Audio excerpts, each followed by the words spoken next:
So good morning, good afternoon, good evening. Colleagues, thank you so much for joining this second session of the informal working group for the Leadership Dialogue 1, preparing for Stockholm at 50.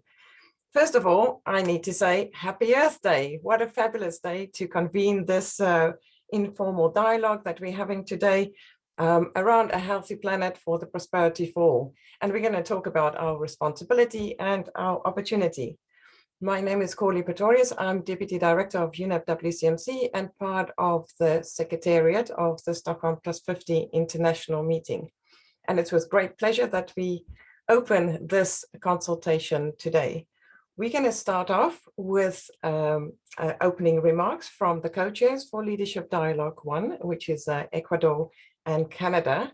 And I'm also very pleased to recognize that we have the co-hosts for Stockholm Plus 50, Sweden and Kenya also present with us today. But without further ado, please let me hand over to His Excellency Walter Schulte of the Ministry of Foreign Affairs and Human Mobility of Ecuador.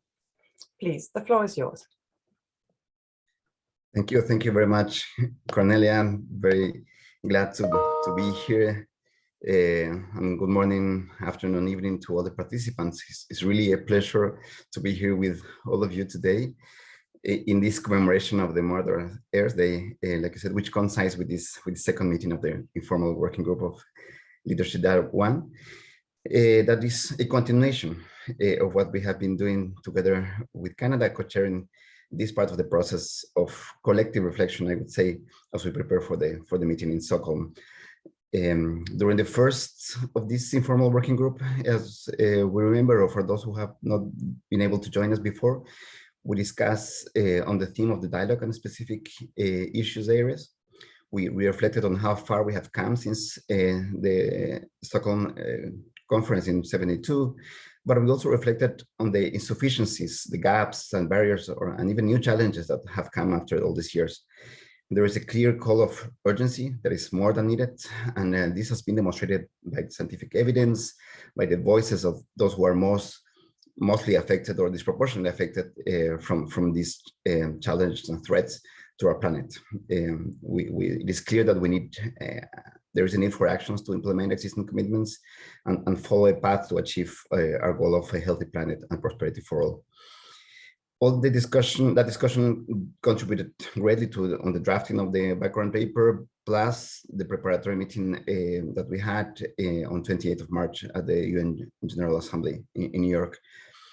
The comments, the positions of the countries and all the stakeholders that we have heard were considered to consolidate the background paper, and now we start focusing on the key messages that are coming from this working group. Today, our discussion will center on your thoughts on those key messages, so that we can clarify, strengthen, and add any ideas that can eventually be submitted as an essential input for the discussion at the meeting itself. Some of the key messages proposed and on which we would like to hear your reflections were a healthy planet for social and economic progress.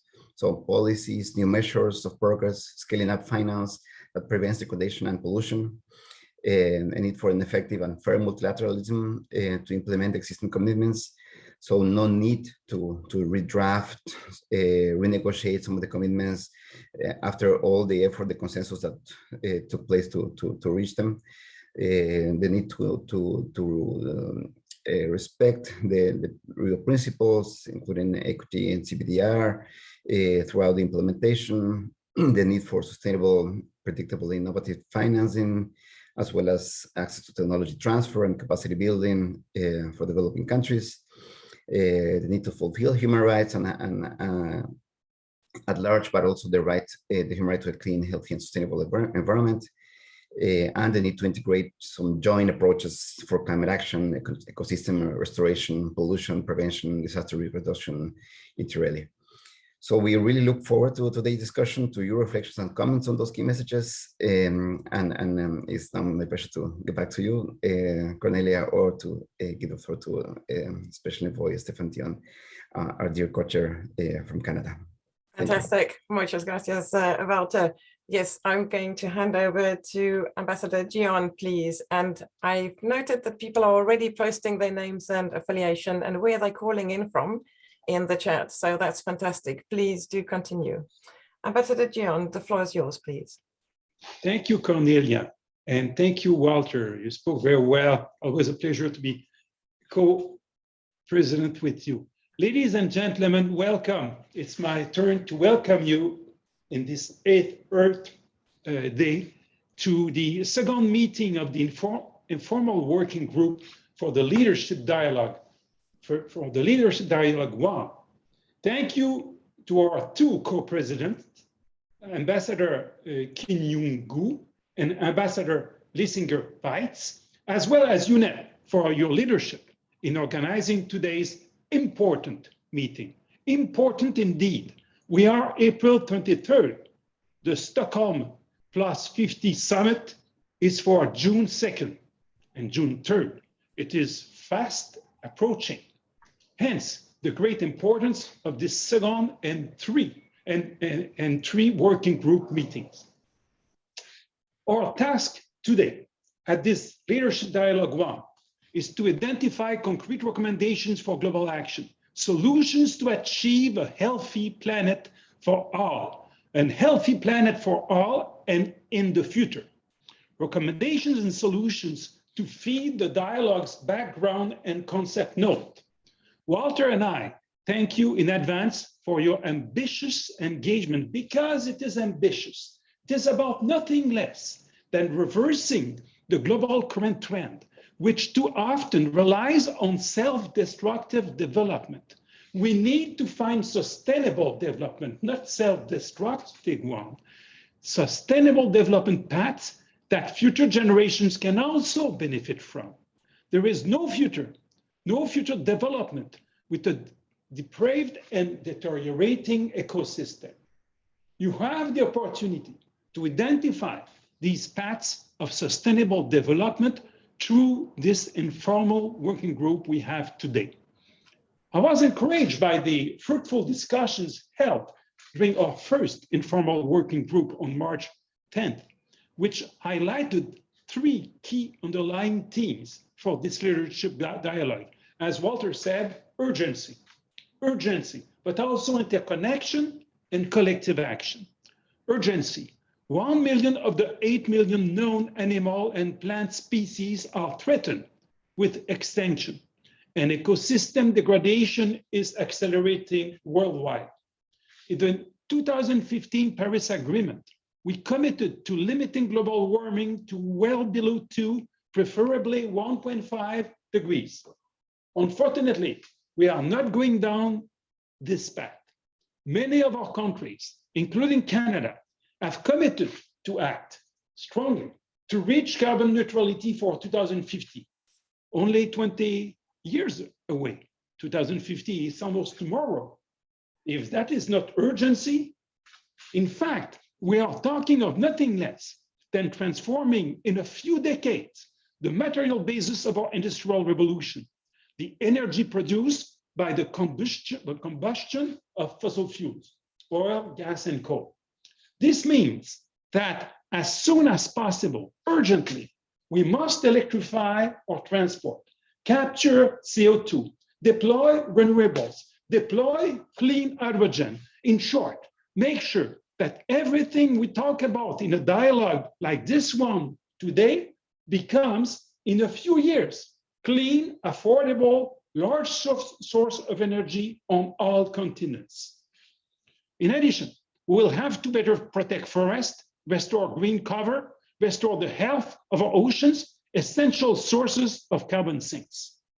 Because another theme that emerged from the March 10 leadership dialogue was interconnection. The rapid decline of biodiversity and the rising crisis of climate change, which together are threatening our economy, food security, health, and quality of life, they are indeed intrinsically connected, as nature plays a critical role in regulating the climate, while climate change is a key driver of biodiversity loss. Urgency, interconnection, and finally, collective action. To a global problem, we need a coordinated approach to tackle climate change and biodiversity loss and prevent pollution. For example, utilizing carbon pricing as a key tool and implementing nature-based solutions such as conserving carbon-rich natural areas and restoring wetlands and mangroves can help countries tackle these challenges. Today, we look forward to building on the first informal working group, hearing your views on 4 major themes. Round 1 will be ensuring a healthy planet for socio-economic progress, well-being, and resilience. Round 2, effective and fair multilateralism. Fair, a key word, fair between countries and within countries. Round 3, implementation of the human right to a clean, healthy, and sustainable environment. And round 4, integrated and joint approaches, collective action. These are heavy but important topics to address. I grant you that. However, the challenge is worth it. Now, Madame Pretorius, our moderator, dear Cornelia, the floor is yours. The virtual floor is yours. Fantastic. Thank you so much. Merci beaucoup, Ambassador. That is a fantastic introduction and a call to action at the same time. So we are going to open the floor in a very structured way in a moment. But first, I just want to draw to everyone's attention that we are recording this session mainly for note-keeping purposes. We're not hitting the airwaves, but we would like to make sure that we capture all your contributions in the chat box, also the verbal interventions and the postings to the Q&A. So please be aware of that. I'm going to invite speakers in small groups to make their interventions. If I can ask the speakers to please raise their hands so that the support team, the technical team, can identify you and then open the microphones for your intervention. And you are also invited to please switch on your camera if you feel like that today. We would like to see you while you're making your intervention. So let's start with the first discussion round. As Ambassador Dion has indicated, we're going to deal with the structure of this informal working group roughly along the lines of the background paper that was posted. So we start with the first round on ensuring a healthy planet for socioeconomic progress, well-being and resilience. And I'm going to ask Rick Den Hout of the Government of Netherlands, Catherine Arroyo Arce of Marviva, Santosh Kumar of Vistas, the Wells Institute for Science and Technology and Advanced Studies, and Claire Blanchard of WWF. So let's start with Mr. Den Hout, please. The floor is yours.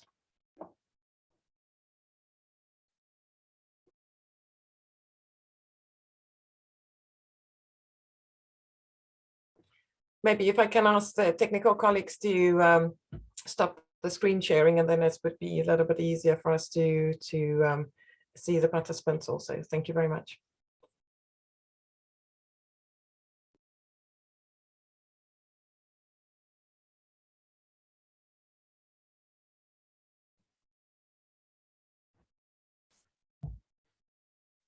So I don't see Rick Den Hout yet, but I have seen Claire Blanchard.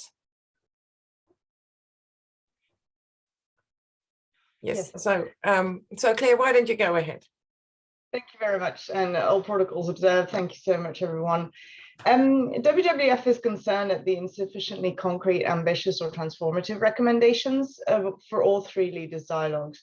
With the undeniable evidence of the existential and interconnected threats of biodiversity loss, climate change, and inequitable human development patterns, it's clear that ambitious actions can no longer wait. Whilst the world is struggling with multiple simultaneous crises and conflicts that require urgent action, we also need to take necessary action now, or climate change and nature loss will be the tidal waves that lead us to massive and irreversible damage to human lives, well-being, and the economy.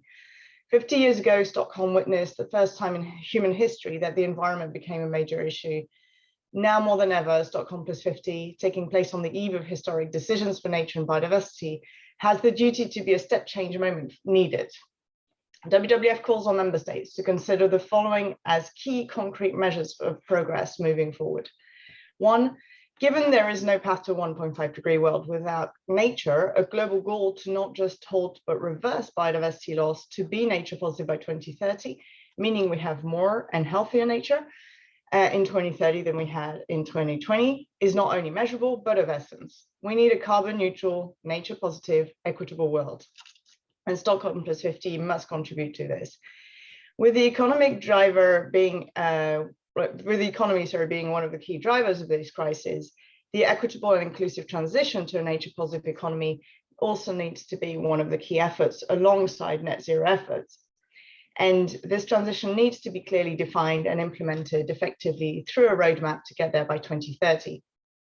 Third, urgent system-wide transformation of high-impact sectors, including food systems, forestry, infrastructure, and extractives, are a key to address the drivers of these existential crises and must be measured through a halving the footprint of production and consumption by 2030, equitably, building on multiple existing commitments. Finally, last but not least, a comprehensive approach to financing that nature positive, net zero emissions and equitable world will require significant actions and cooperation from all parties and stakeholders to ensure we stop harmful practices, incentivize positive impact, and ensure appropriate domestic and international biodiversity finance. We urge you to consider these suggestions and discuss concrete proposals. Thank you very much. Fantastic. Thank you so much, Claire, and thank you for emphasizing the role of finance also in this transition. So I see that we have identified or found Mr. Den Hout. So Rick, please, the floor is yours.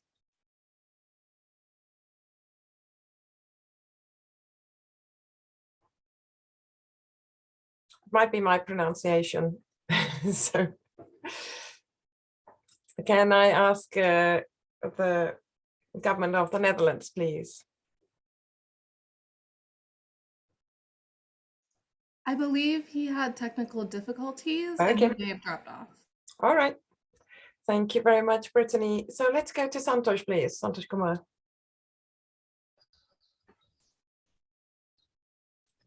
Thank you, Madam Colli-Pretorius.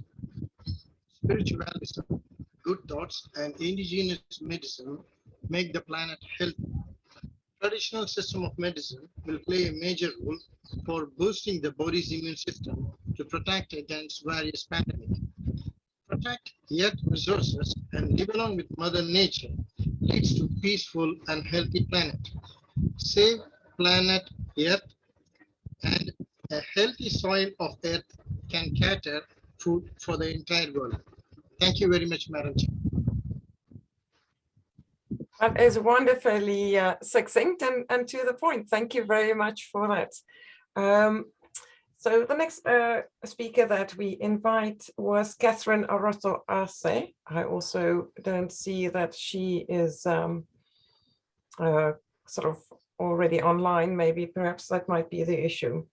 So what we can do in the meantime is to do a quick poll with everyone to determine and get a sort of a sense of the room in terms of what are your priorities. So if I can ask the Secretariat, the technical support team, to please show us the poll, and I would encourage everyone to vote from the key actions or recommended actions that's at the moment presented under key message 1. If you can please indicate your priorities. I'm going to give you a minute or so to look at that, and then we will move to the second round of oral interventions. And for this round, I would like to invite Diego Pacheco of the Government of Bolivia, Biljana Jordanova of the Ministry of Environment of Bulgaria, Ahmed Uda of the Youth Task Force for Stockholm Plus 50, and Sandrine Dexon de Cleve of the Club of Rome. So wonderful. Shall we move then to the next round of speakers, please? Thank you very much. So Diego Pacheco, please. And there's the outcomes. Collectively, fantastic. Thank you so much for the poll.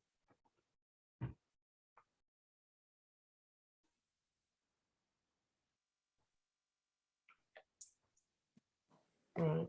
Okay. Sergio, please. I see that you indicate that you take the floor. Okay, so Sergio Arispe will take the floor on behalf of Bolivia. If the technical team can please identify Sergio in the participants list, and then maybe, there you are. Go ahead, Sergio, please. Thank you, Corley. I hope you can hear me. Let me switch on my camera. All right, I'll be speaking on behalf of Theo Pacheco. Thank you for handing me the floor. I have a statement to read based on the questions that were provided. In regards to strengthening multilateralism, we believe multilateralism is vital. However, multilateralism needs to move forward respecting basic key principles. Furthermore, multilateralism stands at a crossroads. It can either be weakened or strengthened. In this context, that the principles of equity and common but differentiated responsibilities must be upheld as is already established in international agreements. Firstly, there is a need to regain trust among parties based on acknowledged principles, particularly equity and CBDR. Developed countries must sincerely and honestly assess the fulfillment of their promises and commitments during this last decade in order to open a new and trustful dialogue among parties. At present, we sit atop a pile of broken promises by developed countries to the developing world.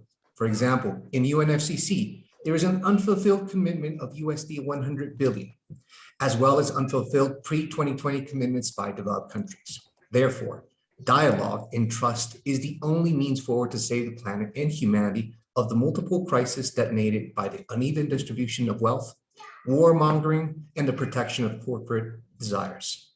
Secondly, in this context, cooperation between North and South must continue to be the cornerstone of multilateralism, recognizing differentiation amongst developed countries and developing countries. Thus, multilateralism must not be the space for framing a triggering a new phase of colonialism, one the South coins carbon colonialism, where only developed countries are able to achieve the energetic and economic transition in the context of green capitalism, while leaving behind the developing world to the unfair and unequal rules imposed by a developed world to get to the transition of zero carbon economy by 2050.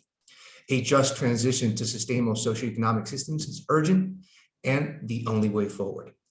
Multilateralism must be shifted from a paradigm based on anthropocentric values to one that considers a biocentric approach. Placing humanity at the center over atop all other living beings reinforces continuous actions of domain and control, resulting in the overexploitation of nature of human beings and other life forms. Thus, the solution for Earth and the environment is gradually shift the multilateral mindset from an anthropocentric civilizational model to a biocentric civilizational horizon. Furthermore, there's an urgent need to recall the report of Secretary General of the United Nations, Harmony with Nature, A75266, paragraph 87, which requests that the General Assembly should consider meeting an Earth Assembly, where non-anthropocentric or Earth-centered paradigms, which continue to evolve, can continue to develop and find their place in multilateralism, urging parties in the UN system to support the development of an Earth Assembly to take urgent action. Thus, we propose, as Bolivia, a global agreement to summon an assembly of Mother Earth in order to redirect the priorities of multilateralism with respect to sustainable development and the environment. A new agenda for multilateralism must address the remaining decades of this century so as to avoid a grim future for our planet. Thank you, Courtney. Thank you very much, muchas gracias, Sergio, for that very important message around the role of multilateralism and having effective and fair multilateralism for the decades ahead. Thank you very much. I do not see Biljana at the moment in the list on the screen, so I'm going to invite Ahmed Ouda, please, of the Youth Task Force. Thank you, Madam Chair. Dear Madam Chair, Member States, distinguished participant, I am Ahmed Ouda from Palestine, speaking from the Youth Task Force of Stockholm Plus 50. First, we want to highlight the history was made in New York last month, where 5 young people addressed the UNGA pre-meeting of Stockholm Plus 50. For this round of informal working group, we delighted to see that there are a total of 17 references to the term youth in the three background papers, and certain recommendations from youth reflected. First, the issue of intergenerational equity is of prime importance. In addition to the policy paper, the Youth Task Force is preparing a knowledge report on meaningful youth engagement in multilateral processes on the environment in the last 50 years, which we aim to launch at Stockholm Plus 50. We hope this report to be recognized in the outcomes of the Stockholm Plus 50 and serve as a tool on advancing intergenerational equity. Secondly, to ensure the healthy and clean land, air, water, we must work minimize plastic and chemical waste. We welcome the mandate by the UNEA 5.2 to establish the science policy platform on chemicals. We call upon meaningful inclusion of all major groups in the next steps to establish the platform. Third, knowledge sharing and global cooperation among actors are not enough. We need to do more on how the reform of our multilateral spaces and encourage deeper pentahelix innovation models to allow more consultated and substantiated achievement from the work stream of both governmental and non-governmental processes. Finally, relevant processes and mechanisms on issues like plastic ban treaty, the linkage between the COVID-19 and the environment, assist for the global South countries in achieving SDGs, and the road of the COP of the 27 must leave no one behind, and able to promote the coexist of nature and the human development agenda. We remind you our responsibility, our opportunity, our future. Thank you, Madam Chair. Fantastic. Thank you very much for that passionate intervention. Thank you indeed. I have next on the list Sandrine Dixon de Cleve, please, of the Club of Rome. And then I will try to go back to Catherine, please. Catherine Arroyo Arce. Sorry, my apologies, Madame Dixon de Cleve. Go ahead. No apology needed. Thank you very much, Madam Chair, and eminent ambassadors and excellencies that are on this call. I am representing the Club of Rome. I'm also representing the Planetary Emergency Partnership and a new international initiative called Earth for All, which we are leading. Like you, we are also celebrating the 50th anniversary of the Limits to Growth. And therefore, like has already been declared in many of the opening statements, we are feeling a deep sense of urgency. This sense of urgency is not reflected in the documents that we've seen so far. So we call upon you to be much clearer in terms of the times and timetables that are necessary to put into place, actually, the necessary tools for having a healthy planet for healthy people.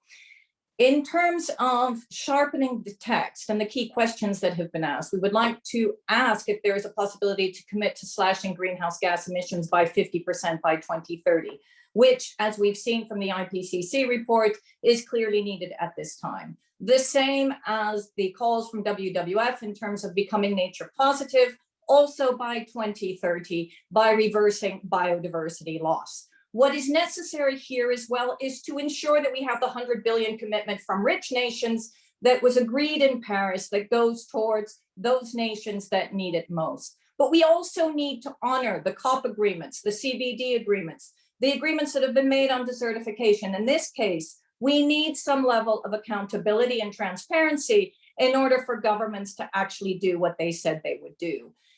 In terms of intergenerational equity and policy coherence, my call would be to ensure that we have key short-term levers, many of which we already know exist, in order to shift finance. These are not mentioned in the text.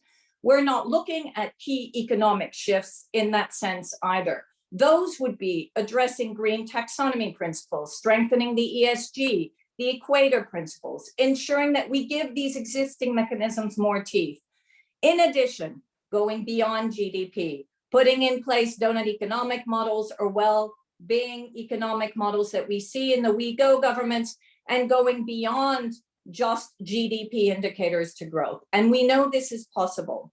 Now, to be very clear, in terms of some of the systemic shifts that we actually need with regard to energy, and we can see that we are in a deep, difficult period for the moment due to the Ukrainian invasion, which has not been mentioned yet as we've opened this call. We must create less dependency on fossil energy. We must pull out all investments from fossil energy and ensure that we have the right shifts in subsidies in order to transform our renewables and our energy efficiency capabilities. We also must look at our food system very clearly, square on, as we have done so in our Earth for All turnarounds, and ensure the shift towards regenerative agriculture, reduction of waste. All of this needs to be much clearer in the text. Now, I will finish with this. What we have learned from this 50th anniversary of the Limits to Growth and our own reflections and our new systems dynamic model, we have a series of possibilities of optimizing the nexus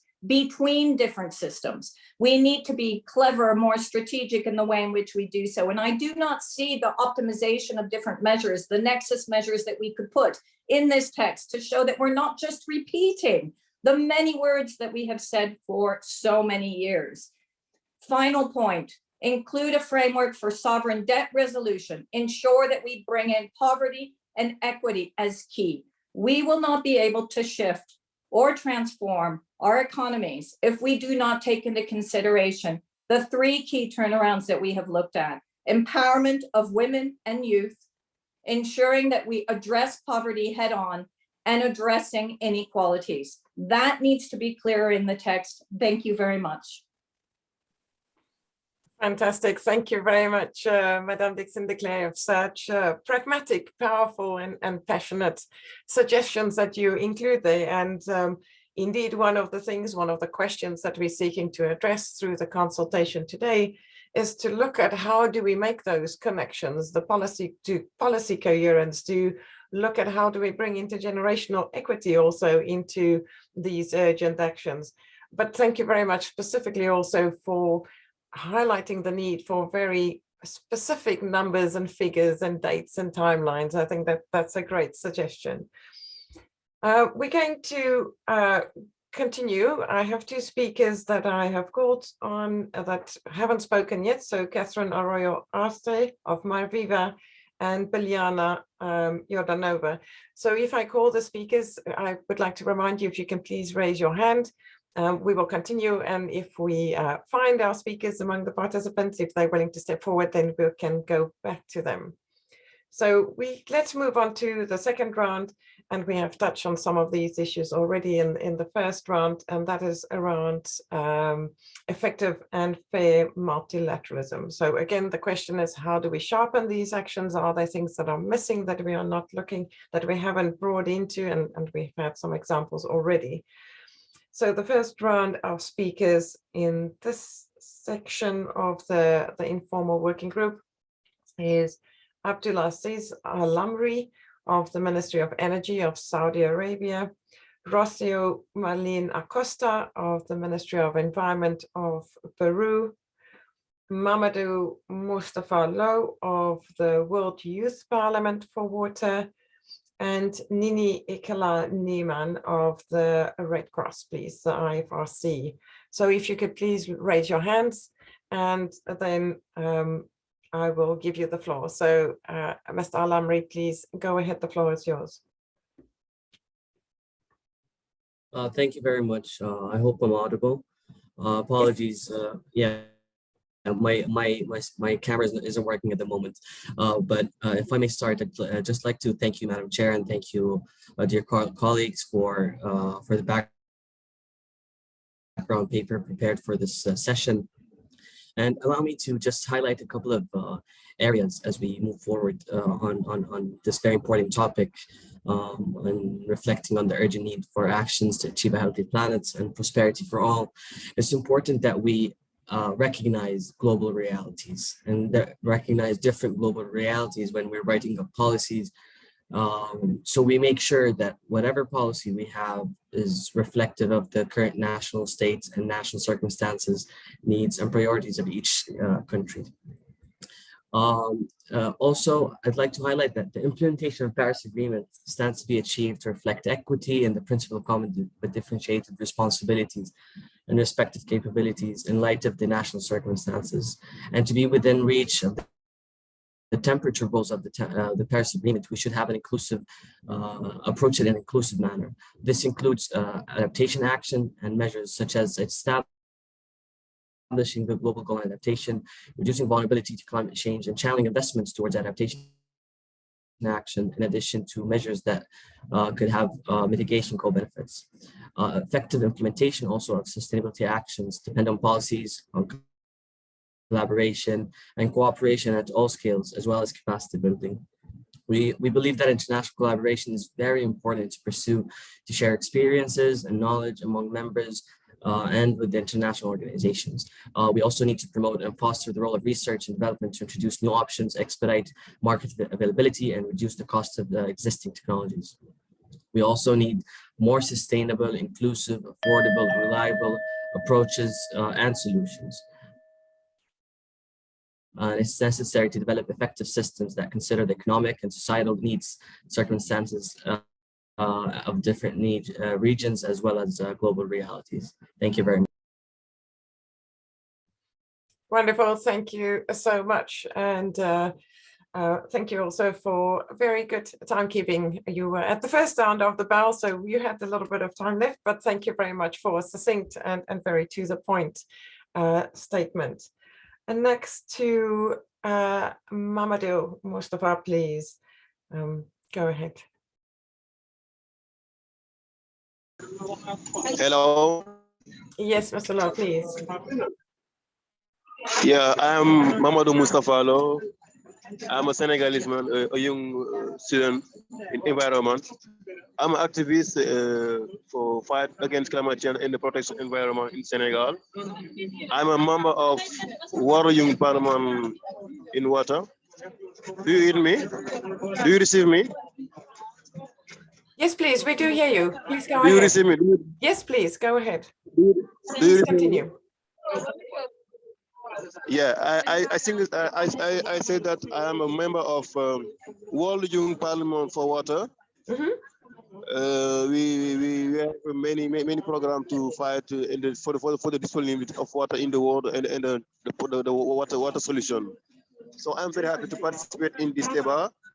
I like to participate in the forum in Stockholm to 29 April to 4 May. So I'm very happy to be here, and I have just 2 minutes to do my presentation and say my engagement and my determination for the conference. Now I'm very happy to be here, and I want continues to work with you, and I'm a Senegalese man, so you know I'm very happy to be here, and I'm an activist on environment, and I was that's wonderful. Thank you very much, Mamadou. We are actually doing the consultation, so you have an opportunity to talk about the matters important to you, but I can also invite you to we will get back to you in terms of participation at Stockholm and maybe share the details around that. So maybe that would be the best way to respond to your requests that you've made today. But thank you very much for your interest. So I like to participate in this conference very much. I like to participate in this conference if it is possible. That's wonderful. We will get back to you with some of the details around the conference and provide that. But thank you very much for your interest that you have shown in the conference.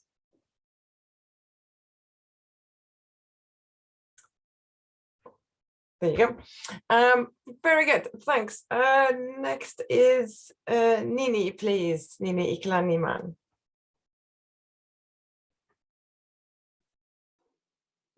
Thank you so much for this opportunity to speak and to make an intervention on behalf of the Red Cross. as the world's largest humanitarian network, we see in our work already that planetary crises are humanitarian crises, and they're increasingly going to be so in the future. So climate change, biodiversity loss, pollution, they're creating humanitarian needs, they're threatening human development and the very survival of humanity itself. The IPCC Working Group 2 recent report recognizes this really important dimension for the first time, that climate change is indeed contributing to humanitarian crises through driving displacement, increasing insecurity, food insecurity, malnutrition, amongst others. And we're delighted to see the recognition of a planetary crisis, a humanitarian crisis, in the LD1 background document. We also believe that there's an urgent need for locally led action that reaches the most vulnerable people and communities. It's equitable and needs to ensure that no one is left behind.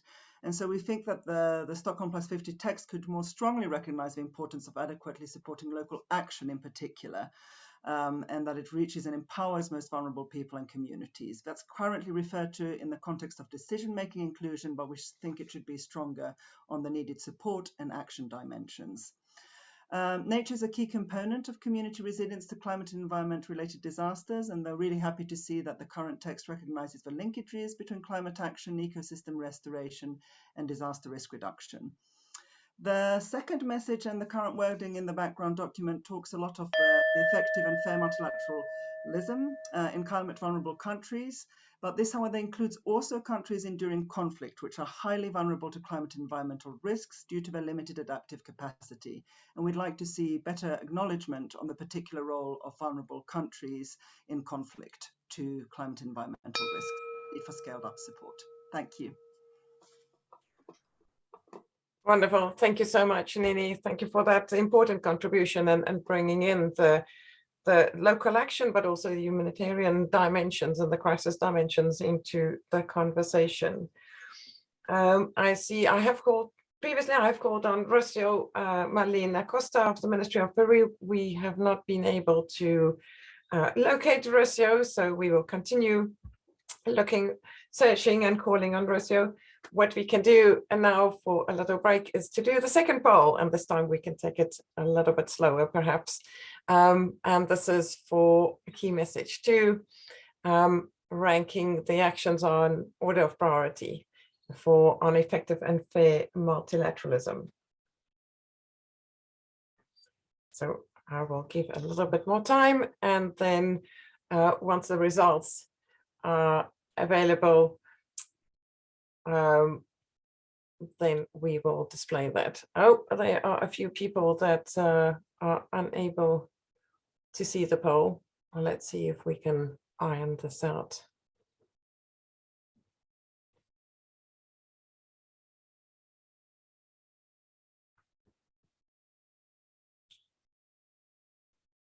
Wonderful. Okay, the poll is not popping up for everyone. We keep on trying. We have a few more rounds to do that.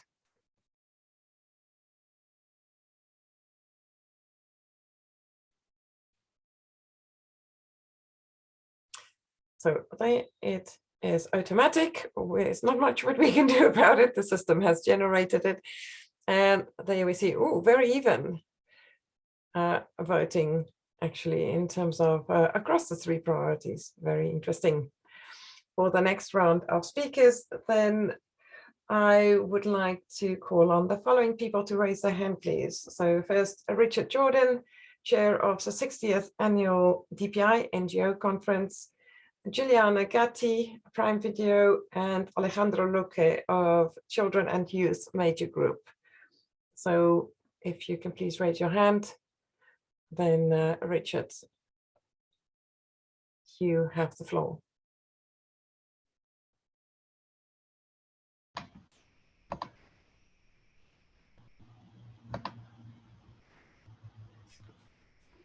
Can you hear me? Yes, I can. Please go ahead. All right, okay. Richard Jordan, World Harmony Foundation. Very quickly, I would suggest that since the Communication Coordination Committee for the UN has discussed the idea of an Earth Assembly for many years, there's a great deal of work on that that exists. Secondly, I would recommend that all of the outcomes of these leadership dialogues be sent to the one candidate for the election of the 77th President of the UN General Assembly, Ambassador Csaba Kőrösi of Hungary. Ambassador originally chaired the 2030 agenda with Ambassador Kamau. He was then called back to Capitol and Ambassador McDonald succeeded him. So within his vision statement, there is support, but it would be most useful if the results of these dialogues could be sent to Ambassador Kőrösi for his consideration. Thank you. That's a great idea. Thank you very much, Richard. Next on the list, we have Juliana Gatti.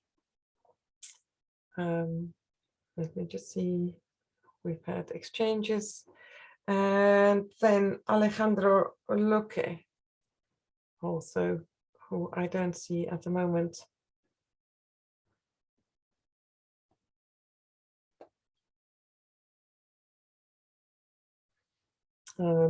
So I don't see these speakers.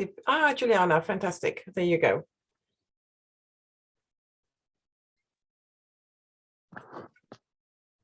Hi, hello everyone. Yes, hello, please go ahead. I'm Juliana. I'm talking, representing Living Trees Institute from Brazil. We work toward children and nature connection, and I would like to address the need to ensure that all children of the world have guaranteed the integral and healthy connection with all the planet nature in its better, I'm sorry. Go ahead, no, it's okay, go ahead. In its full and integral health for everyone. So it's just to ensure that the child perspective and the child development need for nature is addressed on papers, so we can have a humanity that is that has integral health worldwide. Thank you so much. And would you also like that to go into the education and into the schooling system? So there are different dimensions of your suggestion? Actually, in a transdisciplinary perspective, from education to healthcare centers to all living areas in equalitary way, the green areas are well distributed with high biodiversity preserved. So it's very important that we have everywhere in the world the right of nature guaranteed for all children. Wonderful. Thank you so much for that message. Muito obrigada. Thank you, Juliana. Thank you. So I am still looking for Alejandro. It's not clear. He is not online at the moment. So we are moving through that, and actually we're moving to the next discussion round on the implementation of a human right to a clean, healthy and sustainable environment, very much linking to what Juliana just spoke about. And the speakers that we have in this round, that we have proposing for this round, are the following. If you can please raise your hands. So, well, not raise your hands really in a literal sense, please raise your electronic hand on the Zoom platform. So it is Nargis Safar of the Department of Environment of Iran. We have Musa Kulumban of Grass Incorporation, Trevor Salmon of ADEFRA, the United Kingdom, Jojo Mehta of Stop Ecocide International, Liz Rooney of Climate Reality, and Teresa Carlson of the International Pollutants Elimination Network. So let's start with Nargis Safar, if you are online. I see Liz Rooney already and Teresa Carlson. Musa, Nargis, please go ahead.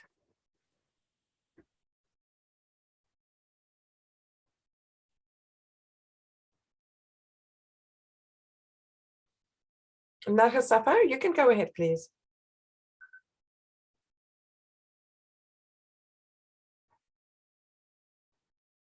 Oops. Nope. So let's go with Teresa. Your camera is on, so why don't we start with you? Thank you so much for the floor and for organizing this inclusive and important discussion. I work for IPEN, which is a global network of 600 environmental organizations. And I would like to make 3 suggestions on how to sharpen the actions in the background document.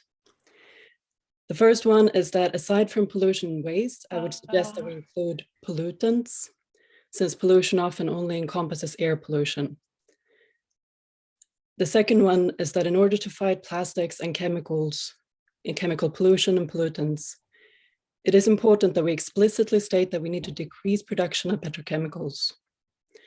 The oil industry is moving towards increasing the use of oil as feedstock for plastics and chemicals. But in order to reach net zero and to ensure a healthy environment for all, we need to stop oil extraction and stop investing in petrochemicals. And the third one is that we need to ban toxic chemicals, preferably taking a class-based approach instead of addressing them chemical by chemical. Thank you very much. Thank you very much for those recommendations, and please, this is something that's really important, and from our side and in many of across the Stockholm documents, looking at pollution in a very broad sense, definitely beyond air pollution, and this also pertains to restoring nature, of course, in terms of detoxification and cleanups and these kind of things. I see your camera is on, Nargis Safar. Please go ahead. Oops. Oh, no, it's off. From the Department of Environment of Iran, if you would like to go ahead.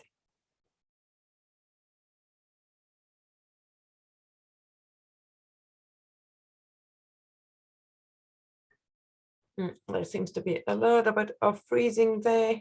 So shall we go to Jojo Mehta, please? Thank you very much.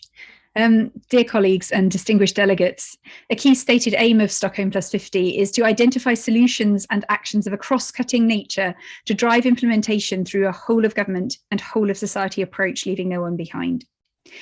Recognizing ecocide as an international crime is exactly such a cross-cutting solution. Criminalizing the severest harms and threats of such harms to the environment will support the implementation of all of the solutions and narratives being discussed here, as well as the honoring of multilateral agreements by creating a global legal safety rail, which is currently conspicuously absent. It will directly affect business and policy decisions which threaten severe pollution and biodiversity loss, leading to better practices. It will level the playing field for sustainable and regenerative solutions and will help ensure that mitigation and adaptation do not fall into the trap of maladaptation. The consensus legal definition of ecocide launched last year will be an invaluable lens to ensure policy coherence. Ecocide means unlawful or wanton acts committed with knowledge that there is a substantial likelihood of severe and either widespread or long-term damage to the environment being caused by those acts. Criminalizing ecocide is also a powerful tool for environmental justice. At present, indigenous and local communities on the front lines of environmental harm are often persecuted as criminals, obstructing legitimate business activities, or are forced economically to engage with such activities. When the ecocidal projects themselves come into question, that narrative is powerfully reframed, and those environmental defenders become the moral upholders of the law. Finally, the benefit for intergenerational justice and a just transition is clear. This law will hold to account incumbent decision makers in a way that protects the lives and working livelihoods of future generations and their rights, by protecting the future of all life on the planet, including ours. We therefore strongly urge support for an international crime of ecocide to be included in the Stockholm text. Thank you. Thank you very much, Jojo. Thank you for that message.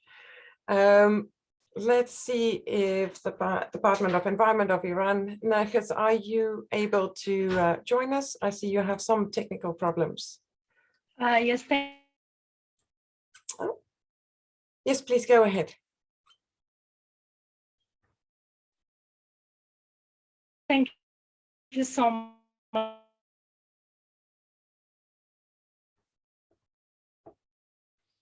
Oh, it's breaking up quite a bit. I'm not sure I can hear you at the moment. I'm really sorry. No, go ahead. Now you can. Now we can.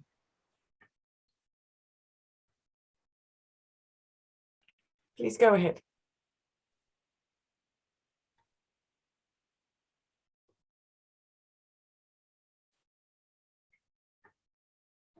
Oh, this is a bit tricky.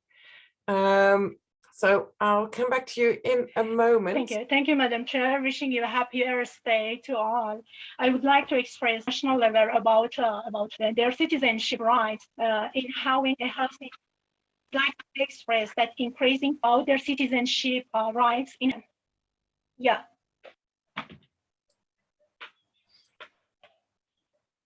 Sorry, I lost you there a little bit. Oops.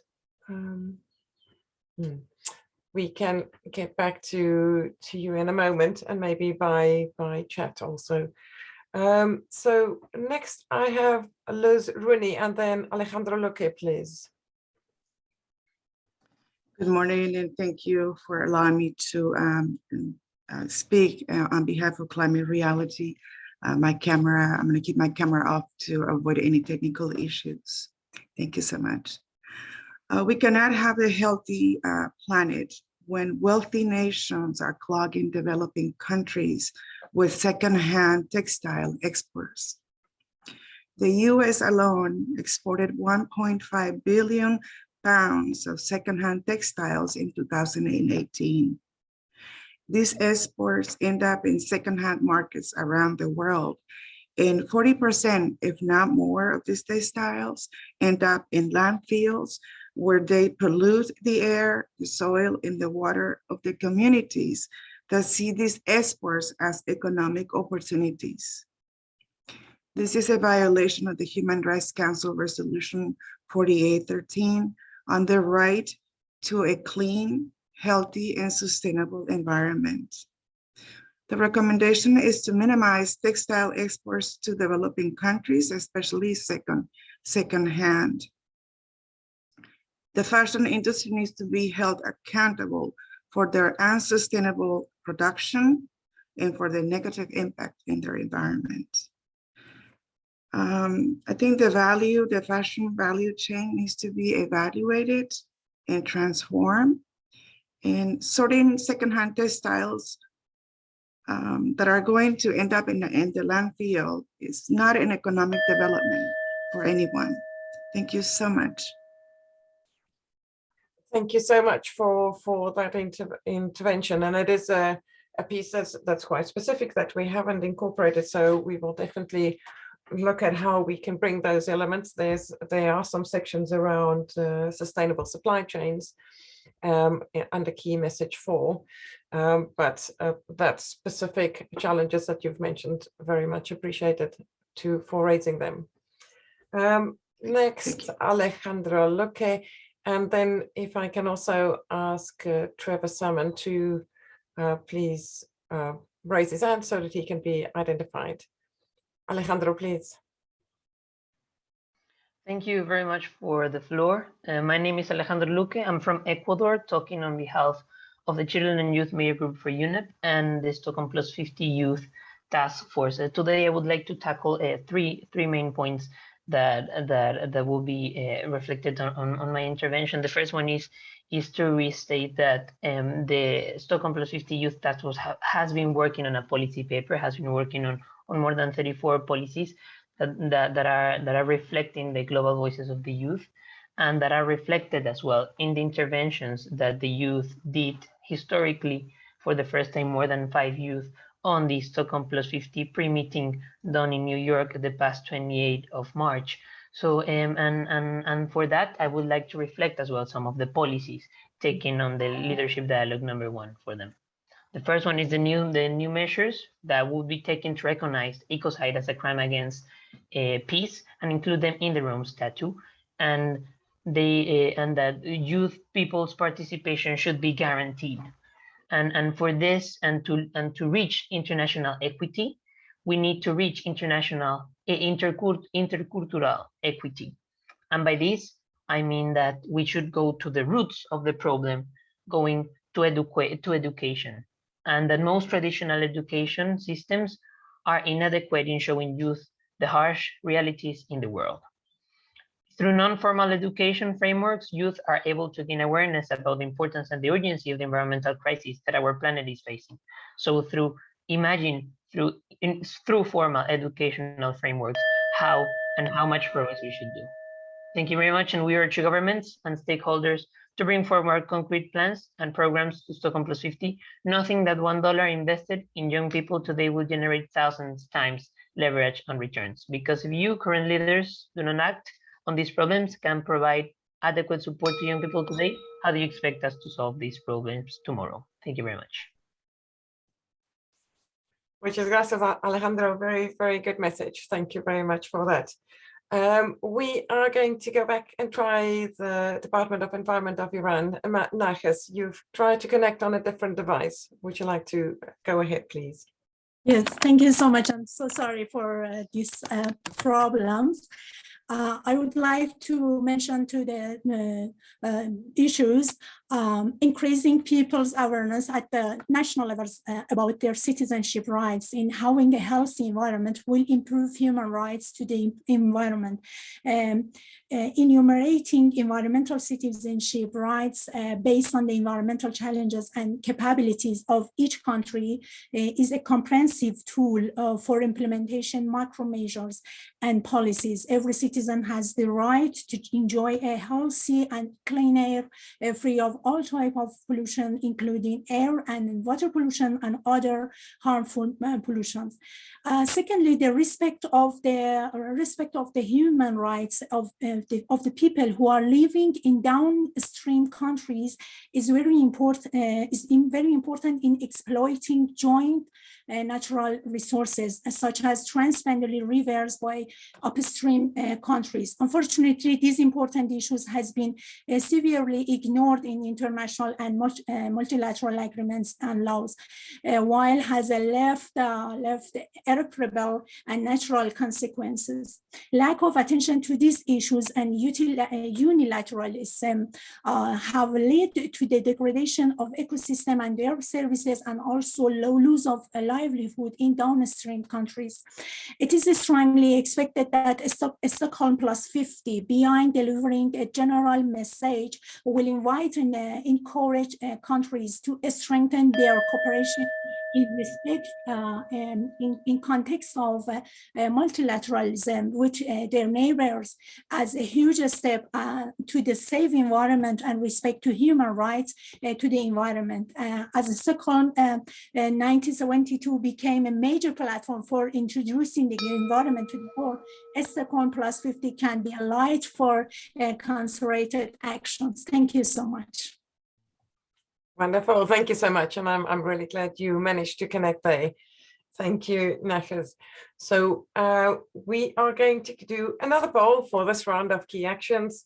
Hope you will be able to access it, and then after the poll, if I can ask the following people to raise their hands. It is Marco Crugnola of the Federal Department of Foreign Affairs, Switzerland, Katrin Geyer of WILP, not sure what the acronym is for, Marina Lini of Women for Biodiversity, Richard Folland, Carbon Tracker Initiative, Sidi Ali, Youth for Our Planet, and Lucy Ma of China Biodiversity Conservation and Green Development Foundation. So if you can please raise your hands, and then we just take a few moments to do the poll. And then we will turn to our speakers, please.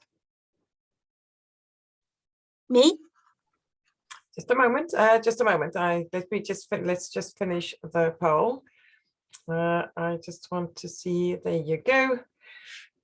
A little bit of a head start for the acceleration of the implementation of the multilateral environmental agreements, law enforcement. Meaningful participation by Indigenous peoples also important, and a good first and second vote for rethinking environmental governance for intergenerational equity. So Marco was the first on the list. Let me just see if Marco is identified. Not yet. Then it's Katrin, please. Thank you very much. I'm speaking on behalf of the Women's International League for Peace and Freedom, WILF. We believe that in the space so far and the current background document, one essential aspect has been neglected, and that is militarism. Militaries are among the most carbon-intensive institutions in any state. Military activity directly contributes to environmental degradation through pollution of land, air, and water. It has devastating impacts through its greenhouse gas emissions, energy consumption, land grabbing, extraction of rare earth minerals, and fossil fuels for use in the arms industry, the development and production of nuclear weapons, and much more. Military activities are excluded from carbon reduction plans, so states are not required to reveal their military emissions in their greenhouse gas inventories and nationally determined contribution plans. And I could cite many more examples how militaries within and outside of armed conflict destroy the planet. WILF has made similar points in the previous leadership dialogue sessions, and we would like to encourage member states to draw attention to this and for this to also be included in the background document. Woven also into the continued extraction of the earth at the expense of planet and people are gendered images of masculinity. It is a toxic performance of gender, of exerting masculinity through control and domination over land and over other people, while the feminization of earth contributes to behavior that allows for it to be controlled, dominated, and exploited. So any serious attempt to handle the climate crisis therefore requires a feminist analysis of security. And we really need to make a shift away from militarized national security to human and ecological security.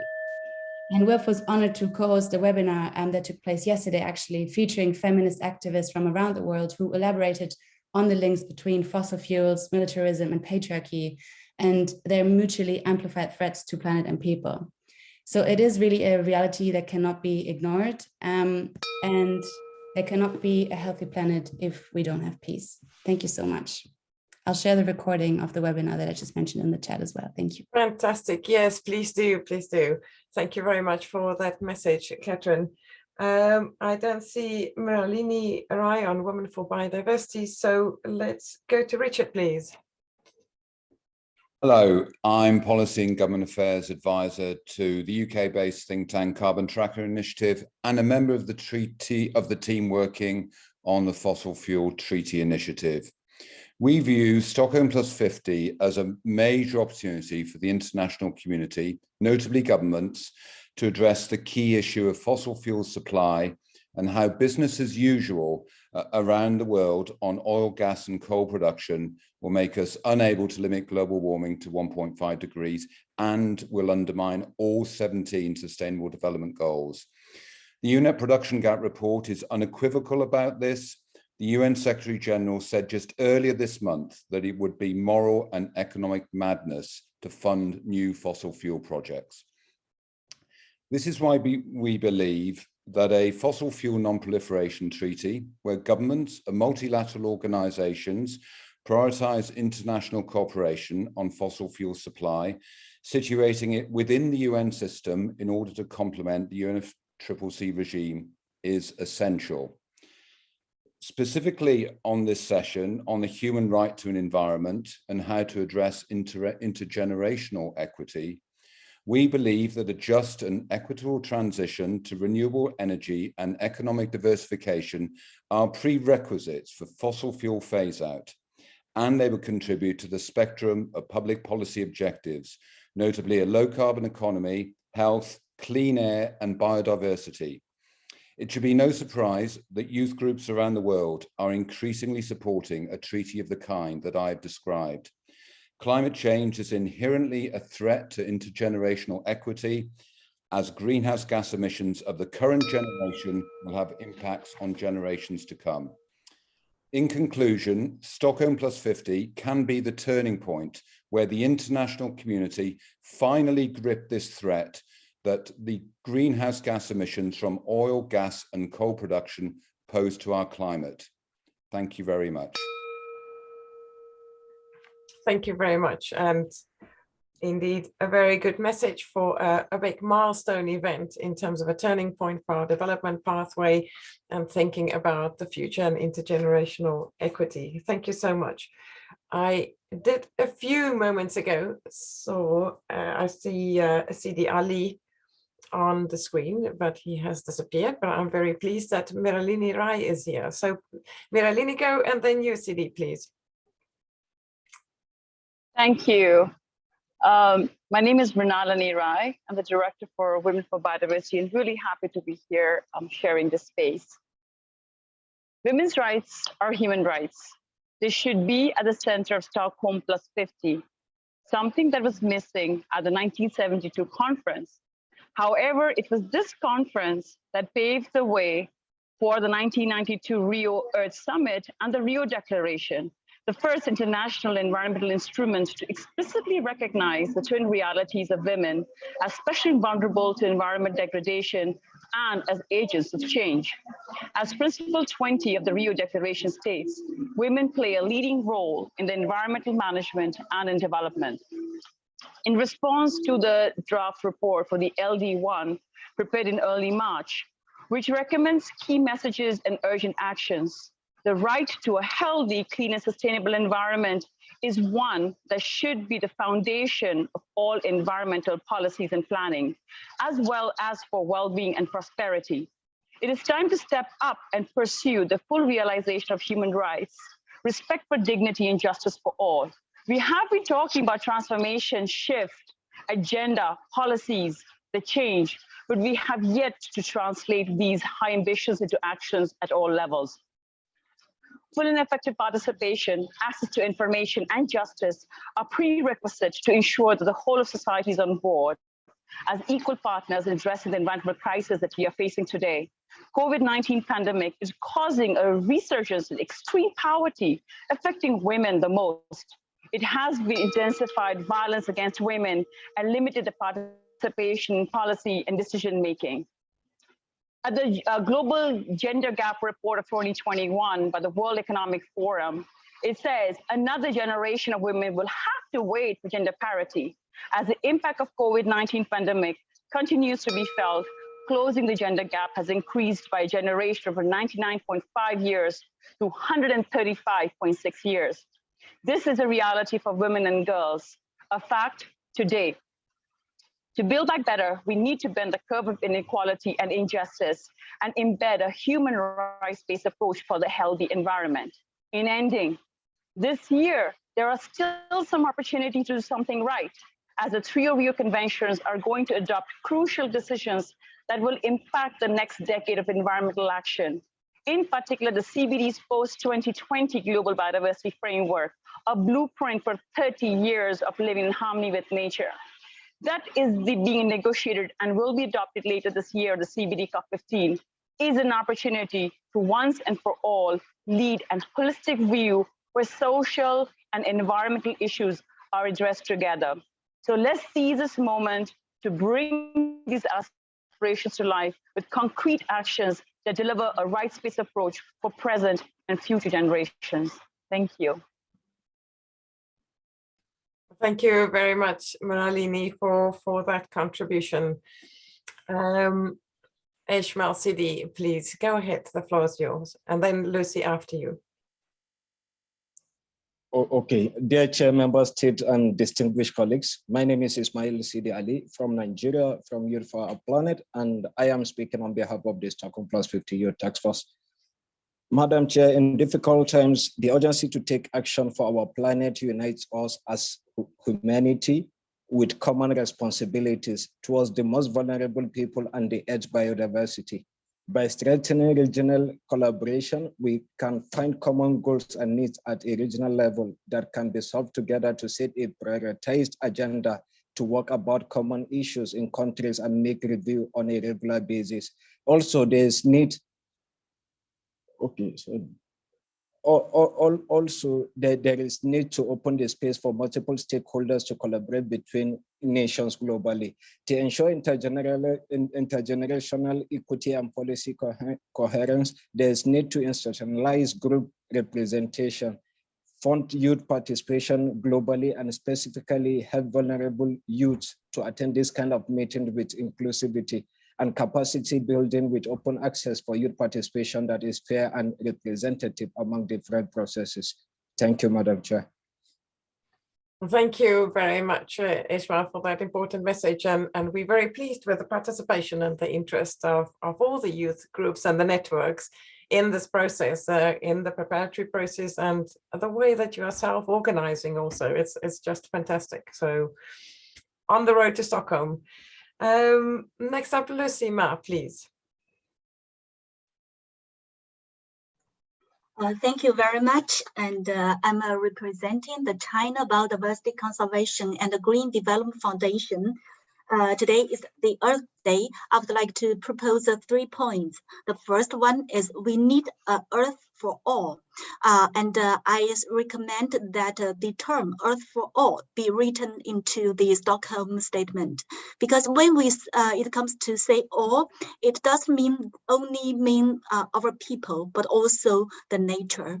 I totally agree with a representative who spoke earlier that we need a deep sense of urgency. The time is very tight, and we need to work together for Earth for all, for a healthier planet and a healthier people. Our goal is high well-being for humans in a thriving nature, not only well-being for humans, like what our Chinese term, the ecological civilization described a harmonious coexistence between human and nature. So Earth for all. Secondly, we need a holistic approach in addressing the emergencies we are facing today, which include the climate crisis and biodiversity loss and public health crisis. We have witnessed a lot of examples that may be good for climate, but it may harm biodiversity, like wind farms built in wrong places, like the flyways, or planting trees in the wrong places. So holistic approach. Thirdly, we need to redirect investment flows, because if the direction is not correct, it may cause more harm than good. So we have the CGDF has stopped a lot of mega so-called ecological projects because they are wrong. Okay, thank you. Thank you very much for that message, and another very important message in understanding the outcomes that financial flows create. And as you say, really looking at how we can create better outcomes for people and for nature. The same money, not necessarily special money for conservation, but the same money can create better outcomes for people and for nature. Thank you very much for that contribution. We are now moving to the final round, talking about integrated and joint approaches, and very much building on many of the interventions that we've heard so far. This round is looking at sustainable consumption and production, sustainable supply chains, looking at circular economy approaches, eliminating harmful subsidies, particularly in our food systems, and having that coordination, the policy coherence in how we transform very complex sectors and supply lines, where it's produced, where it's consumed, and so forth. So again, we're asking, are these the right actions? Have we missed anything? Are there particular gaps that we need to consider?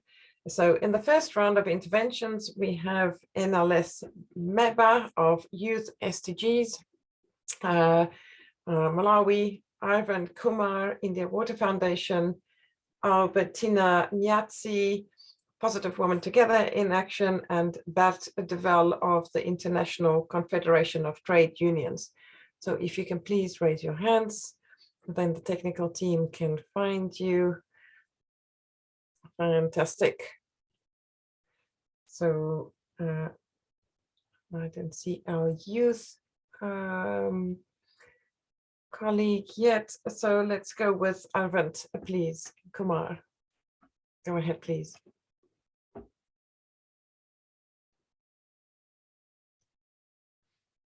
Mr. Kumar, the floor is yours. Please go ahead.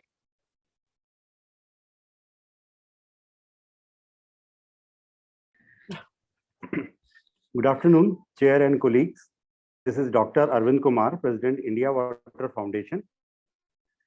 World is witnessing unprecedented impact of climate change, including more frequent and intense extreme weather events, climate-induced migration, widespread crop failures, a drastic shift in marine and terrestrial biodiversity. About 1.7 million species of animals, plants, fungi have been recorded, but there are likely to be 8 to 9 million and possibly up to 100 million. The concern is that many species are being lost before we are even aware of them or the role they play in the circle of life. Our species become extinct, particularly those unknown to science. These no going back. We are implementing SDGs affirms towards environmental conservation and foster enhancing community resilience. We work collectively with our partners to provide vital support to communities through networks of organization by sharing knowledge, expertise, best practices, and fostering local, national, regional, and international partnerships for development and ecosystem restoration for prosperity. Making sustainable choices and responsible consumption addresses the environmental footprint. The pandemic has shown that despite many challenges, there has been unprecedented collaboration among the government and other organizations. Scientific and technological innovations are a key means of achieving a sustainable, equitable, resilient future for both human civilization and the world in terms of climate action as well, because disaster risk reduction, biodiversity loss, climate action are all intertwined goals. Broader partnerships between government, international department, private sector, regional CSOs should be given more space and scope. Moreover, an integrated, incorporating transversal shift, interlinking vertical linkages between water, food, energy nexus with horizontal indicators like health, education, agriculture, gender, etc. must be weighed against efficiency, effectiveness, equity if we have to rely to 30 agenda. Thank you very much. Wonderful. Thank you so much, Dr. Kumar, for that intervention. Next will be Bert de Wel. I don't see Albertina or Enalice online yet, but we will soon find out. But Bert, please, the floor is yours. Thank you very much, dear moderator, co-chairs. Thank you for the opportunity to share our views. I represent the International Trade Union Confederation, which brings together 330 trade unions from 160 countries, and we represent 200 million workers worldwide. I would like to make 3 comments. First, as a global trade union movement, we support, of course, very much the language in the text on just transition. We think it's very positive that there is reference to the need for safety nets for workers in the transition. This is in fact crucial to gain support in society for the ambitious environment policies that are needed. We know that 4.1 billion persons in the world have no social protection at all. So comprehensive social protection systems are an integral part of just transition measures and policies, and we think that this should be mentioned in the text. Second, just transition is about more than providing safety nets. Workers and their organizations are crucial actors in the policies for environment and protection. We call this social dialogue. Governments must engage with employers and trade unions on climate measures, environment protection measures at all levels, from the company level to the national and global level. They also should engage with stakeholders, of course. But when there is no social dialogue, we are convinced that there is no just transition. And finally, the third point, to nail down these in the text, we think there should be a reference to the Paris Climate Agreement that refers specifically to the imperative of a just transition for the workforce and the creation of decent work and quality jobs. Additionally, the text could refer to the ILO's, the International Labour Organization's guide that provide concrete guidance on how to implement these. These references to just transition and the need to engage with workers should be picked up in the urgent actions part of the text, according to us. Thank you very much for this opportunity to speak here. Thank you very much for that confirmation of the important need of a just transition. It is indeed part of the social change, and the workforce is very much part of that social dialogue and the change, as you have indicated. Thank you for those recommendations. We have our second to final poll, I think, coming up shortly, but we're also a little bit ahead of time. So if there's anyone that haven't been on the list, the final list that we have, let me say that first, is Rebecca Liebeck of Unesco Man and Biosphere Program. We have Yoko Lu of the Stockholm +50 Youth Task Force, Jan Lon of the NGO Committee on Development, and Alex Rafalowicz of the Fossil Fuel Treaty as the final round of speakers. But if there's anyone else that would like to take the floor, we have a few minutes to spare before we hand back to the co-chairs to conclude the session. Okay, so now I actually announced a lot of things in sequence. So first, let's do the poll for this round's key actions. We have a look at that. And then we are asking Rebecca Liebeck, Yoko Lu, Jan Lon, and Alex Rafalowicz to please raise your hands as the next round of speakers.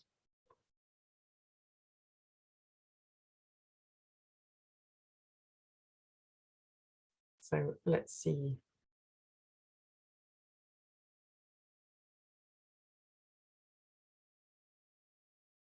How the poll is doing. That should be concluding soon. Let's just see.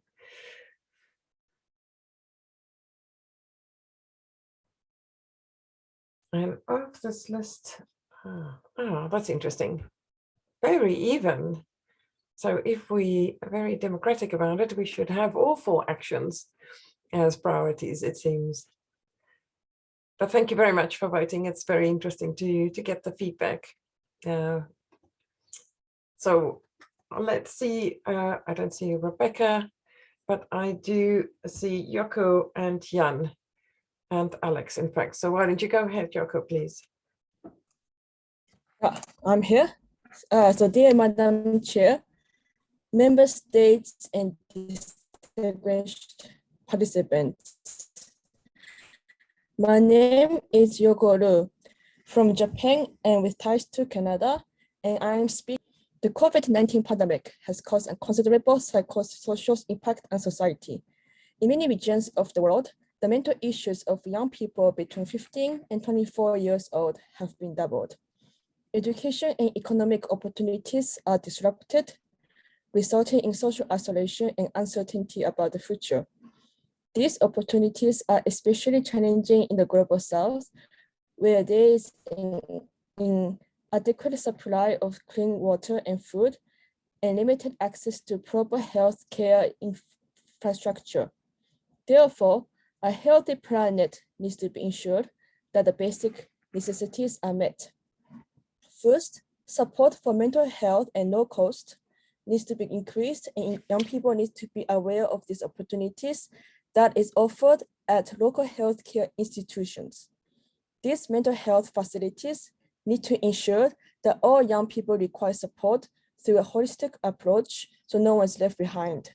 Second, access to clean water and nutrition is fundamental for improving the economic and social issues that young people are facing. Third, the vision must be strategically long-term and needs to be integrated by balancing all economic, social, and environmental pillars. The impact of policy, especially on climate finance and society, needs to be analyzed and assessed. Future needs to be invested. Young people need to be happy and satisfied.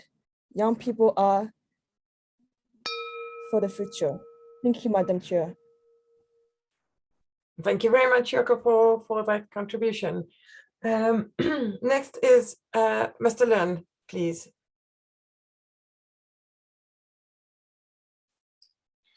Thank you very much. I speak on behalf of the NGO Committee on Development in Geneva. which includes NGOs who were active and participated in the first Stockholm conference in 1972. And we certainly hope that this Stockholm Plus 50 conference will be an opportunity to send a very strong message in support of equitable, democratic multilateralism. That multilateralism with the United Nations as its very center, and which is indispensable and cannot be replaced by any other form of constellations. And this is particularly important in this time of great uncertainties in the world that we are faced with today. I want to refer to the overarching issue of finance, because that is critical in this entire process and all the ambitions that we have to address the escalating climate, humanitarian, and development emergencies. First of all, we have the issue of the global public sector with the United Nations as its center. We cannot imagine the continuation of a UN system with a budget which it does not sufficient of anything that is near to the ambitions. Secondly, we do need a broad public dialogue on a global mobilization to fund the great ambitions and the projects that we have on development, climate, and humanitarianism. Thank you. Wonderful. Thank you so much, Mr. Lund, for that message. The final speaker for this round in the schedule that we have is Alex Rafalowicz, but we have also received requests from Sweta Narayan and from Ara Pobala. So if you can please raise your hand, then the technical team can identify you. But first, Alex, please, over to you. Thank you, chairs. The Fossil Fuel Non-Proliferation Treaty is an initiative of over 1,500 organizations from across the world, including indigenous nations, trade unionists, young people, and the largest climate network in Ukraine, who are highlighting the need for the world to address fossil fuel production. Because how can we sharpen, concretize, consider intergenerational equity, and have policy coherence? Two simple things. We need to recognize the risk of fossil fuels, and we need to recognize the gap in multilateral governance of fossil fuel production. The triple crisis has one important driver: fossil fuels. They are the greatest contributor to climate change. They undercut progress towards every single sustainable development goal. They threaten global peace and security. They damage our health, our water, our air, and our well-being, and they drive the climate crisis, biodiversity loss, ecological decline, and the pollution crisis. So for Stockholm Plus 50 to live up to its legacy, not saying to set a new mandate, but to make clear in its recommendations of areas of concern for the rest of the UN system to consider, it must make a recommendation on the need to address the production of fossil fuels. The Paris Agreement sets an important framework for the need to reduce emissions, but has not provided enough focus on the question of production of coal, oil, and gas. We encourage the concept note to return to its earlier version, which did recognize this role and did recognize the gap in global governance. This is not as a criticism of the Paris Agreement, but as a way of building on the Paris Agreement and building towards the 1.5 degree goal that we must meet. Because the gap at the moment is we do not have any transparency or accountability or a registry of plans for fossil fuel production. We do not have any global goal to agree that we should not build new fossil fuel infrastructure, as has been said by the IEA, the IPCC, UNEP's production gap report. We do not have commitments based on equity to phase out the production of fossil fuels, and we do not have a framework to reform our finance system to address global just transitions, ensuring energy access for all, economic diversification, and of course, a process for social dialogue, engaging workers and their unions in most affected communities. If Stockholm Plus 50 is to drive a decade of action and to catalyze the world to meet the Sustainable Development Goals, then it must recognize the issue of fossil fuels and recommend a new multilateral approach on fossil fuels. Thank you. Very clear. Thank you very much, Alex, for that strong message. In the final round, I had a request from Sweta. I don't see Sweta Narayan at the moment. But I do see Arab and Iran Bernard Balini. So Arab, why don't you go ahead? Good to see your name. Thank you very much. Apparently I don't have the video, but there's no problem. A few points. First of all, even though in the title you mentioned urgent needs, the sense of urgency is not in the document as it was raised by the lady from the Club de Rome. So I think it's important that we do mention that the time is running out in line with what the last IPCC report has mentioned. Second, referring to actions, I think it will be fair to talk about responsible action as it has been well reflected in the SDG 12 for responsible consumption and production actions. And last and not least, the most important point, when you talk about actions at local level with the small and medium enterprises. And I was curious to see that there is no reflection in this document about small scale enterprises and entrepreneurship, because we cannot achieve a healthy planet and prosperity for all if we don't give due consideration to the small and medium enterprises, which constitute between 70 and 90% of the workforce and NDGs in most of the countries in the world. Those need to be recognized by the government, enabled in order to make them more proactive, associate them with the process, and make sure that they do have access to finance, to their level of finance. So having the small and medium enterprises, which can really manage better the ecosystem, have a more responsible and active system, create local jobs for women and youth and innovation, it's essential. So we need to care about them in this public procurement system that every country is setting, but they are missing this point. Thank you. Well, thank you very much, Arab, and thank you also for raising the power and the incentives that you can create through public procurement. Very good point. And of course, then the role of SMEs as well.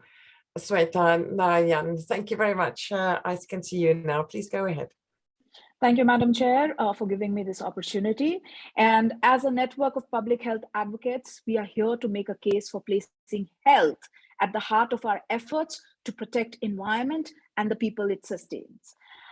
Climate solutions provide one of our greatest health opportunities, as many climate solutions can improve community environments, public health, and reduce health inequities in society. Everybody benefits from reducing air pollution, improving diets, and encouraging a more active lifestyle. In short, climate action helps saves life. At this point, I would like to point out, a little bit disappointed that the background note misses out engaging with the health sector and health professionals who can play a very crucial role in decision-making by using their economic, ethical, and social powers to influence change. Fighting global health risks and disease, including outbreaks with pandemic potential, is fundamentally about fighting climate change and environmental degradation. Now, more than ever, amplifying the voices of health workers is critical and is recognizing that the health sector has a larger healing mission in the age of climate change. Today, the most effective and impactful action for both health and climate would be, and we have 4 recommendations: to phase out fossil fuels in a time-bound manner without affecting ongoing sustainable development in low-income countries and ensuring that the burden does not fall on the poor and vulnerable; to invest in renewable energy, universal health, achieving health equity, and in providing technologies and infrastructure for global good and not for profits; to support a just transition for every worker, community, and country, and to build health systems to withstand the impact of climate change, and at the same time deploy climate smart and environmentally sustainable healthcare as an anchor strategy to achieve more equitable access to to care and build healthier, more resilient communities. On the road to Stockholm, we urge you to learn from our collective tragedy over the past 2 years and move forward with a health in all policies approach. We urge you to keep the health sector at the table. Thank you so much. Thank you so much, Shweta, for that reminder. And indeed, it is about integrated approaches and making the connections between and among the different sectors. And this is one of the things that we hope we can also emphasize, these interlinkages and the need for policy coherence across the different sectors. So thank you very much for that reminder, close to the end of our session today. So the last person that I see on my screen is Irene Bernard-Ballinis. So if you're still there, if you would like to take the floor, and then I'm going to get back to our co-chairs, please, for their reflections from what they've heard today. But Irene, please go ahead. Thank you very much, Chair. I'm Moiren Bernard Balines from the Philippines. This roundtable discussion could not be in any better time. Today is Earth Day and ECOSOC Youth Forum has just concluded early this week. I also noticed that maritime is not included in the background paper, as just what the previous speaker said. In connection with this leadership dialogue coming from the maritime industry, I will quote how we are doing. Greener shipping requires new and greener technologies. Technology will continue to transform the world, and the greening of shipping will be no exception. Around the world, technology boundaries are being tested. Examples of cutting-edge science and engineering leading to technologies for greener shipping.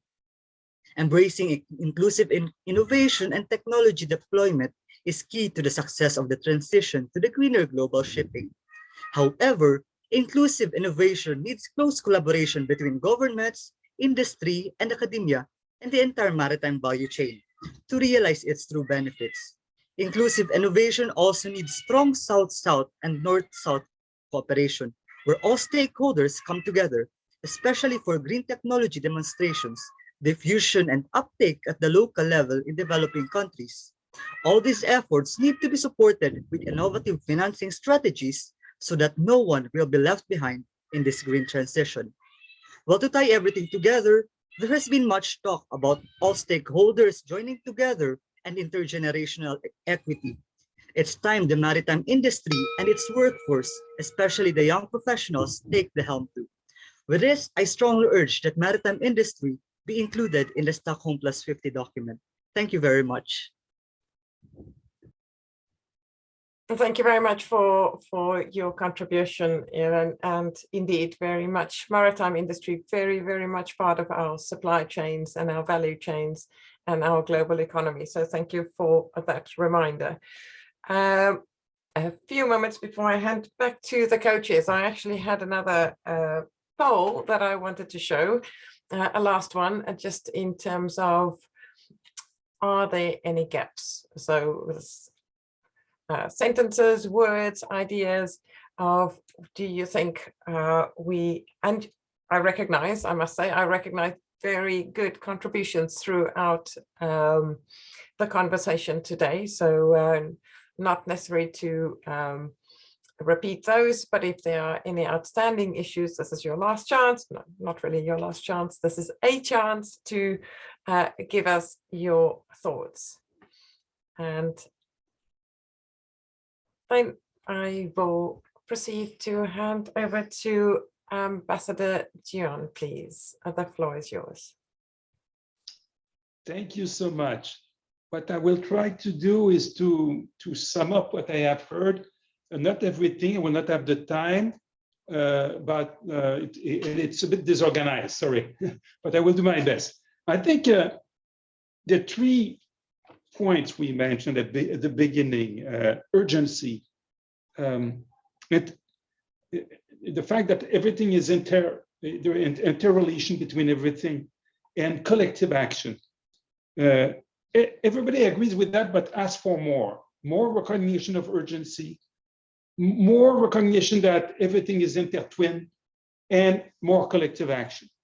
For example, the commitment of the developed countries to give at least $100 billion US dollar every year in the Green Fund to help the most vulnerable countries to tackle climate change. Why it's not done? That's a question that have been asked, and people are asking that in our background document, we urge countries to honor their commitment. The necessity to involve all levels of governments, including municipalities, communities, that has been also mentioned a lot. The double gap, the gap between countries' commitment to decrease their emissions and what the science is asking us to do to avoid the 1.5 or 2 degrees Celsius of warming. And the gap between the commitment the government did, as insufficient they may be, and the fact that their plans to reach their insufficient commitments are also insufficient. So this is something we should insist more in our document. That's been said. The intergenerational social justice. Social justice not only for the human beings of today, but the youth and the ones of tomorrow. The necessity to really shift the taxonomy from the GDP taxonomy to something that would take real into account the fact that we need a sustainable development, not only growth, but sustainable growth. The need for a just transition to keep the people with us. Yes, we may overnight stop fossil fuels, but you will have a revolt of the population, and they will vote for the politicians who want to do nothing if you come with a purist approach that is not realistic. So we need a just transition to keep in mind, to keep the support of the people with us, and to take all the skills we have, like the health sector that has been mentioned as a sector that maybe we do not use enough to reconcile a relationship with the planet. The fact that if we don't address these issues about biodiversity and climate and pollution, we'll have more conflicts in the world. And more you have wars and conflicts, less you have resources to help people to tackle the problems we have with our relationship with the planet. We spend much more to fight each other, as it's happening with the Putin's war in Ukraine again, that we invest in reconciling a relationship with the planet. So we need to reconcile between us in order to be able to focus, all of us, about the unsustainable problem we have now. What else? I would just, education, of course, education has been mentioned many times, and without education, we'll go nowhere. I would like to conclude, Cornelia, just in saying that what we have as a challenge is to have the just transition that will keep the people with us, and the massive investments and economic shift we need to do. I think next time it would be good to have more the private sector, the people that are the investors. We need to have billions and billions and billions of dollars invested in this transformation. We need to make sure that if we keep oil, gas, and coal, we will cap the emissions. So is this technology, the CCUS, is realistic or not? We need to know. We need to make sure that we'll have other source of energy, wind, yes, and solar, but what about hydrogen?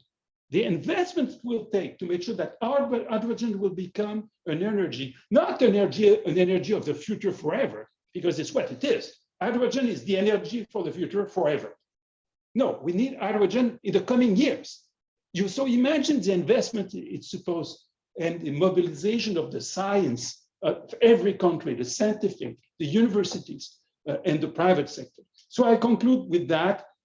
Yes, justice, a just transition, but also a very efficient economy, efficient research and development, and in order to go to action and to replace these fossil fuels by another source of energy needed for the development for all that we all want.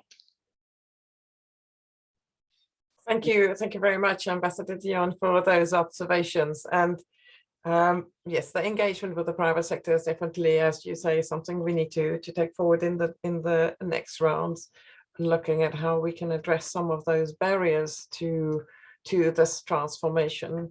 Then a final word to Ecuador, to Walter. Ambassador Schulte, please go ahead. Final words for this afternoon. Thank you very much, Cornelia, and really joining Ambassador Dion in thanking everyone for the engagement. We have heard so many important points, so many good ideas to improve those key messages. He has mentioned very clearly some of those. Indeed, the urgency call, it was very clear, and it was sort of mainstream and shared by everyone. Also very important points, or additional ones that to those that were have mentioned by Ambassador Dion, that I would like to perhaps highlight are the issues or ideas around the need to give more teeth in general to the existing frameworks and mechanisms, and that includes the different conventions and implementation frameworks that we have. They need to go beyond the GDP indicators. That is something that indeed should be more substantially explored. They need to relocate or reallocate the enormous investments in hydrocarbons to accelerate renewable energy. Need to focus more on agri-food systems. Also very important calls about the nature positive goals by 2030 and carbon neutrality, including, of course, the need to ensure biodiversity finance from all sources, public and private.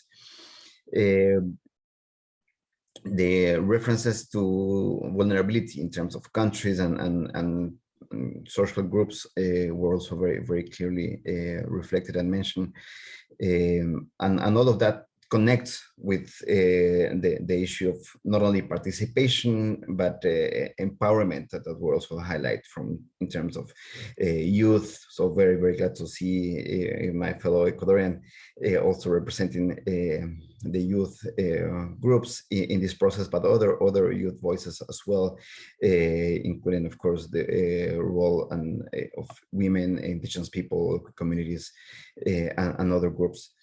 And that has to do with this new reform multilateralism that also was mentioned as an idea, that a multilateralism that should be changed in terms of the level of participation, with more consultative models to allow broader participation from all stakeholders, not only governments, that we have in some cases. But this is something that we really should enhance. And on that, I just would like to mention a very important process that is, or historic one, that is beginning today, which is ending today in Santiago of Chile, in Cepal, which is the first COP of the Escazú Agreement.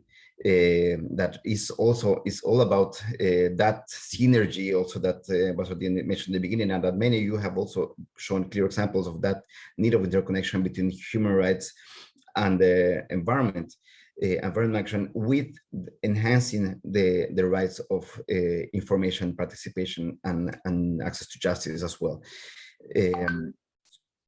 Other components, or a very important reference was made about the need to decrease production of petrochemicals, really need to do something about pollution and toxification of the planet. We have very important reports also from the Special Rapporteur on the human rights and toxic waste.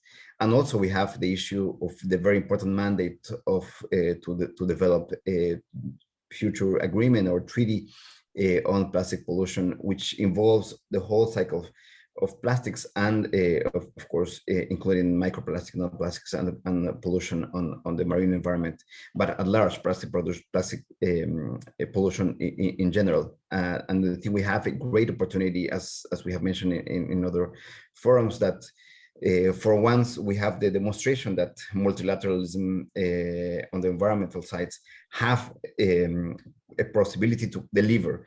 We have a mandate. We have 2 years time frame to deliver this new treaty, and we really should take advantage of those opportunities to demonstrate that we can build concrete solutions to such global challenges, because global challenges need the action and participation on everyone. Two final very important references. Of course, I cannot cover them all. The issue to address the problem of emission from the military actions and production. We have to acknowledge the carbon intensity of those activities and that sector, and need to address them as well, not only for peace but also for development. But this is so important, especially particularly in the current context, and that has to do also with the issue of arms trade and the existing frameworks that could be enhanced as well. On the rest, I can just stress that we cannot, of course, cover all the comments here, but we have them in written. We have the recorded version of this and the previous dialogue. We will be working very closely together with my fellow co-chair, but also with the co-hosts and of course with the great support of UNEP to try to reflect as much as possible in a better manner all the comments and inputs and important ideas that we have heard today. So with that, I thank you everyone again for the participation, and I thank again to you, Cornelia and Stefan, and all the co-hosts as well. Thank you. Thank you very much, Ambassador Schulte. Thank you for those words and for highlighting so many of the important contributions. So that is it for today. A big thank you to everyone that have shown interest, made interventions, very active discussion in the chat again. Thank you very much for that engagement. A big thank you for the technical team at the Green Growth Knowledge Partnership that's been helping to identify speakers, running polls, and troubleshooting and solving technical problems. So thank you to the team, and also a big thank you to my UNEP colleagues who've been taking notes and supporting the preparation, Joe, the preparation of the consultation, but also making sure that we are capturing all your messages. So thank you very much, and a good continuation of the day to everyone, and watch the space. Bye-bye.